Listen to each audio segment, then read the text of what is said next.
Assalamualaikum warahmatullahi wabarakatuh, teman-teman semua. Di sini saya akan melanjutkan pembahasan dari teman saya.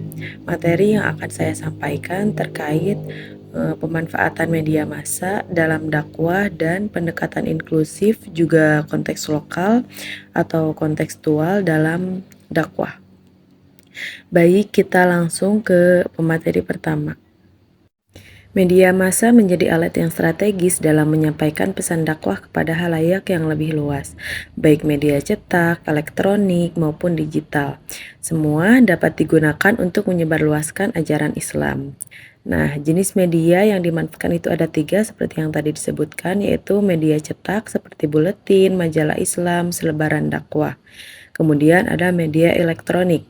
Contohnya seperti radio dakwah dan televisi religi. Kemudian juga ada media digital seperti website dakwah, media sosial seperti Instagram, YouTube, TikTok, dan podcast keislaman. Ini ada kutipan dari Effendi, media memiliki kekuatan sebagai alat transformasi sosial, termasuk dalam menyebarkan nilai-nilai Islam yang moderat dan inklusif. Contoh implementasinya adalah ada channel YouTube yaitu Muslim Tionghoa yang mengangkat kisah mu'alaf dan pemahaman Islam dari sudut pandang etnik Cina. Kemudian juga ada acara TV seperti Hikmah Fajar yang dibawakan oleh Ustadz keturunan Arab dengan pendekatan sufistik. Kesimpulannya adalah pemanfaatan media massa itu menjadi pilar utama dalam menyampaikan pesan dakwah yang efektif dan menjangkau audiens luas. Sinergi antar tradisi, budaya, dan teknologi informasi menjadi kunci keberhasilan dalam dakwah kontemporer ini. Baik, kita lanjut ke pemateri selanjutnya yaitu tentang pendekatan inklusif dan kontekstual atau konteks lokal dalam dakwah. Dakwah merupakan aktivitas yang sangat penting dalam Islam karena merupakan perintah langsung dari Allah Subhanahu wa taala kepada para nabi dan umat Islam. Dakwah tidak hanya sekedar menyampaikan ajaran Islam, tetapi juga berfungsi sebagai sarana transformasi sosial, pembinaan moral, dan penguatan iman umat. Oleh karena itu, pendekatan dalam dakwah sangat menentukan keberhasilannya. Dalam konteks masyarakat yang semakin plural, global, dan multikultural, pendekatan dakwah perlu dilakukan dengan inklusif dan kontekstual. Nah, pendekatan inklusif ini mengedepankan penghargaan terhadap keberagaman dan menghindari sikap eksklusif gitu, serta pemaksaan. Sedangkan pendekatan kontekstual menuntut pemahaman yang mendalam terhadap kondisi sosial, budaya, dan nilai-nilai lokal masyarakat. Nah, bagaimana sih pendekatan inklusif dalam dakwah ini? Nah, pendekatan inklusif dalam dakwah ini mengandung makna bahwa Islam sebagai rahmatan lil alamin atau rahmat bagi semesta alam harus disampaikan dengan cara yang ramah, terbuka, dan menghargai perbedaan. Dakwah inklusif tidak memandang siapa yang didakwahi berdasarkan latar belakangnya, tetapi lebih kepada bagaimana pesan Islam dapat sampai dan diterima dengan baik. Nah, apa sih prinsip-prinsip dakwah inklusif ini? Prinsip-prinsip dari dakwah inklusif ini ada yang pertama yaitu tanpa diskriminasi. Dakwah harus merangkul semua golongan masyarakat tanpa membedakan suku, ras, agama, status sosial maupun gender. Nabi Muhammad SAW juga mencontohkan ini dalam dakwahnya kepada berbagai kalangan, baik kaum Quraisy, hamba sahaya, hingga kaum Yahudi di Madinah. Kedua, ada prinsip menghindari pemaksaan. Islam tidak membenarkan adanya pemaksaan dalam beragama. Sebagaimana firman Allah Subhanahu wa taala dalam Al-Qur'an surat Al-Baqarah ayat 256, tidak ada paksaan dalam menganut agama Islam. Sesungguhnya telah jelas jalan yang benar daripada jalan yang sesat. Nah, kemudian ada prinsip mengutamakan dialog dan empati. Pendakwah sebaiknya mengedepankan pendekatan dialogis dan empati, sehingga mampu menyentuh hati mad'u atau objek dakwah. Hikmah dan nasihat yang baik seperti dalam Al-Quran surat An-Nahl ayat 125. Serulah manusia kepada jalan Tuhanmu dengan hikmah dan pelajaran yang baik, dan bantahlah atau debatlah mereka dengan cara yang baik.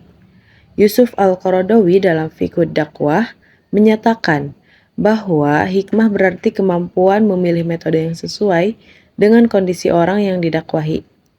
Dan nasihat yang baik mencerminkan kelembutan dalam penyampaian pesan. Kemudian, bagaimana sih implikasi praktis dakwah inklusif ini? Kemudian, yang pertama ada menyesuaikan bahasa dan media dakwah dengan target audiens. Kemudian ada menghindari ujaran kebencian dan klaim kebenaran yang sepihak. Yang terakhir ada menjalin kemitraan dengan tokoh lintas agama dan tokoh adat. Setelah kita mengetahui pendekatan dakwah inklusif, sekarang kita juga harus memahami konteks lokal dalam dakwah.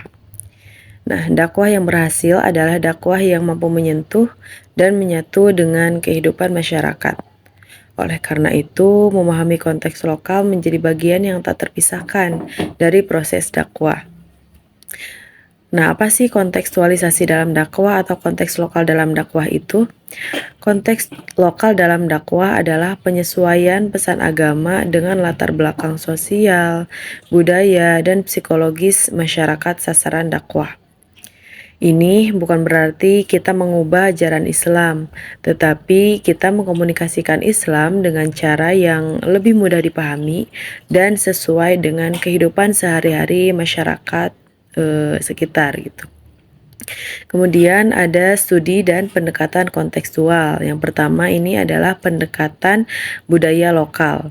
Clifford Geertz dalam The Religion of Java menekankan pentingnya kita memperhatikan simbol dan ekspresi budaya masyarakat lokal agar dakwah tidak menjadi kekuatan yang mengalienasi atau terasa asing untuk masyarakat yang menjadi sasaran dakwah kita.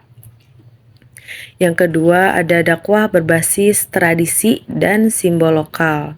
Di sini Syamsul Arifin dalam penelitiannya menyatakan bahwa dakwah berbasis budaya lokal seperti seni, adat istiadat, dan kearifan lokal akan lebih mudah diterimanya. Yang ketiga ini ada menghindari konfrontasi budaya dakwah. Dakwah yang konfrontatif terhadap nilai-nilai lokal dapat memicu konflik sosial. Oleh karena itu, pendakwah juga harus mampu mengidentifikasi mana unsur budaya yang sejalan dan mana yang bertentangan dengan syariat Islam, gitu. Poin selanjutnya ada contoh praktek kontekstualisasi dakwah. Yang pertama di Papua ada pendekatan dakwah dengan memanfaatkan seni musik lokal. Dan yang kedua di Jawa. Di Jawa ini banyak pesantren yang mengadaptasi sistem kekerabatan dan kebudayaan lokal dalam sistem pendidikan dan dakwahnya. Nah, jadi pendekatan inklusif dan kontekstual dalam dakwah merupakan strategi yang sangat penting di era globalisasi dan masyarakat multikultural saat ini. Dakwah yang inklusif akan lebih mudah diterima karena mengedepankan toleransi, kedamaian, dan penghormatan terhadap perbedaan. Sedangkan pendekatan kontekstual atau dakwah secara kontekstual menjadikan dakwah lebih membumi dan relevan dengan kehidupan masyarakat sehari-hari. Oleh karena itu, pendakwah masa kini harus memiliki kompetensi komunikasi lintas budaya, pemahaman terhadap dinamika sosial, serta keterampilan untuk menyampaikan Islam dalam bentuk yang santun dan membangun. Mungkin itu saja yang dapat saya sampaikan, selebihnya mohon dimaafkan. Wassalamualaikum warahmatullahi wabarakatuh.